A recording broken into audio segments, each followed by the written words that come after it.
ডিজিটালীকৰণৰ জৰিয়তে চৰকাৰে তাক লৈ গৈছিল আৰু এনেধৰণে আহি আজি আমি এটা পৰ্যায় পাইছোঁ য'ত অসম চৰকাৰে প্ৰায় ৪৫,০০০খন বিদ্যালয় আৰু তাত ৫০ লাখ ছাত্ৰ ছাত্ৰীক আমি শিক্ষাদান কৰি আছো। এই শিক্ষাৰ ভিতৰত প্ৰাথমিক শিক্ষাটোৱে হ'ল সৰ্ববৃহৎ খণ্ড আৰু প্ৰাথমিক বিদ্যালয় বা প্ৰাথমিক শিক্ষাই হ'ল আটাইতকৈ গুৰুত্বপূৰ্ণ। যি প্ৰাথমিক খণ্ডত মানে আমি যাক লোৱাৰ প্ৰাইমেৰী বুলি কওঁ, সেই লোৱাৰ প্ৰাইমেৰীত আমি প্ৰায় ২২ লাখ ছাত্ৰ ছাত্ৰীক ১ লাখ শিক্ষকৰ জৰিয়তে আমি শিক্ষাদান কৰোঁ। য'ত উচ্চ মাধ্যমিক বুলি কওঁ 6, 7, 8 ইয়াত প্ৰায় ৮ লাখ ছাত্ৰ ছাত্ৰীক আমি একেধৰণে শিক্ষাদান কৰোঁ। সাম্প্ৰতিক সময়খিনি সমগ্ৰ ভাৰতবৰ্ষৰ শিক্ষাৰ কাৰণে এটা আটাইতকৈ গুৰুত্বপূৰ্ণ সময়, কাৰণ বহু দশক জোৰা বহু প্ৰচেষ্টা বহু সংস্কাৰ আন্দোলনৰ পাছত আমি আহি ২০২০ চনত আমি ৰাষ্ট্ৰীয় শিক্ষা নীতি ২০২০ লাভ কৰোঁ আৰু ৰাষ্ট্ৰীয় শিক্ষা নীতি ২০২০ লাভ কৰাৰ লগে লগে আমি শিক্ষা খণ্ডত পোনপটীয়াকৈ সেই শিক্ষা নীতি প্ৰয়োগ কৰাৰ অভিযানো আৰম্ভ কৰিছোঁ আৰু অভিযান আৰম্ভ কৰি আমি ২০৩৫ৰ ভিতৰত যাতে এটা আমাৰ যি আকাংক্ষিত লক্ষ্য তাক আমি পাব পাৰোঁ তাৰ কাৰণে প্ৰচেষ্টা অব্যাহত ৰাখিছোঁ।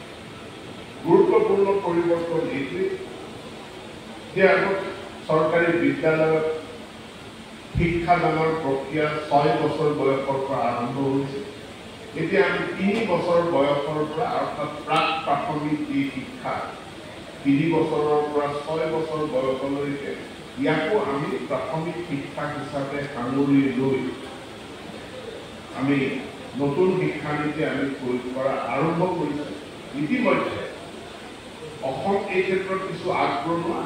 আমি প্ৰায় ২১,০০০খন বিদ্যালয়ত প্ৰাক প্ৰাথমিক শাখা ক শ্ৰেণী য'ত আপোনালোকে শিক্ষাদান কৰে এই ক শ্ৰেণীৰ প্ৰৱৰ্তন আমি কৰিছোঁ আৰু ক শ্ৰেণীত সাংঘাতিক ধৰণে নাম ভৰ্তি চৰকাৰী বিদ্যালয়সমূহত নাম ভৰ্তিৰ সংখ্যা বৃদ্ধি পাইছে। ই এটা পজিটিভ এটা যোগাত্মক সূচাংক যে ক শ্ৰেণীত ছাত্ৰ ছাত্ৰীৰ সংখ্যা বৃদ্ধিয়ে চৰকাৰী বিদ্যালয়ৰ প্ৰতি ছাত্ৰ ছাত্ৰীসকলৰ যি আকৰ্ষণ অভিভাৱকসকলৰ যি আস্থা সেই আস্থাটো প্ৰমাণ কৰিছে আৰু ইয়াত নিশ্চিতভাৱে আপোনাৰ যি প্ৰাথমিক শিক্ষকসকল আছে আপোনালোকৰ আশা সুবিধা প্ৰচেষ্টাৰ কাৰণে প্ৰাথমিক খণ্ডত ছাত্ৰ ছাত্ৰীৰ নাম ভৰ্তি বৃদ্ধি পাইছে।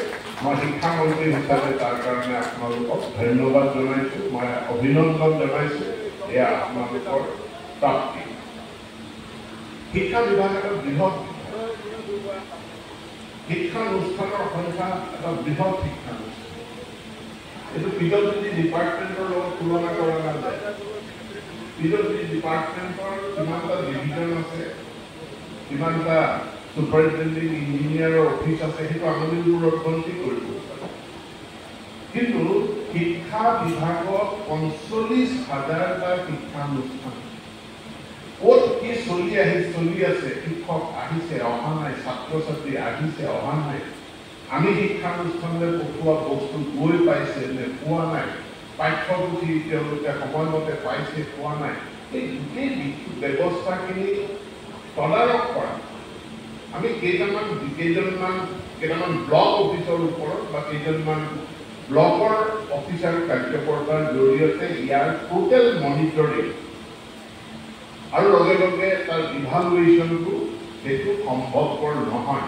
ফিজিকেলি ইমান বিশাল ব্যৱস্থা এটা মনিটৰ কৰাটো সম্ভৱপৰ নহয় আৰু ইয়াৰ কাৰণে আমাক টেকনলজি প্ৰযুক্তিৰ সহায় আৰু মানৱ সভ্যতাত আমি আমাৰ মানৱ সমাজৰ বিজ্ঞানীসকলক ধন্যবাদ জনাব লাগিব। তেওঁলোকে এদিন যন্ত্ৰৰ আৱিষ্কাৰ কৰিছিল, যন্ত্ৰৰ যুগ এটা আৰম্ভ হৈছিল। তেওঁলোকে এদিন কম্পিউটাৰ আৱিষ্কাৰ কৰিছিল, এটা ইনফৰমেশ্যন টেকনলজিৰ যুগ এটা আৰম্ভ হৈছিল আৰু তাৰ পাছত তেওঁলোকে আৰ্টিফিচিয়েল ইণ্টেলিজেন্স, মেচিন লাৰ্ণিং আদিৰ দৰে শেহতীয়া প্ৰযুক্তিৰ উদ্ভাৱন কৰিছে আৰু যাৰ সুফলবিলাক আজি আমি পাইছোঁ। আজি আমাৰ দৈনন্দিন জীৱনত আগতে ট্ৰাংকল কৰিব লগা হৈছিল। প্ৰথমতে এক্সচেঞ্জলৈ ফোন মাৰি গুৱাহাটীতে এটা ট্ৰাংক কল বুক কৰিব লাগে, তাৰ পাছত তাৰ ৰিপ্লাই আহে, এটা সময়ত 1 ঘণ্টা বা 2 ঘণ্টাৰ পাছত আমি কথা পাতিব পাৰোঁ।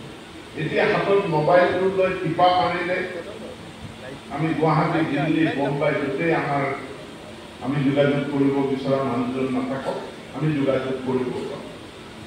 এটা সময় আছিল, আমি যেতিয়া কলেজত পঢ়ি আছিলোঁ, ঘৰৰ পৰা দেউতাই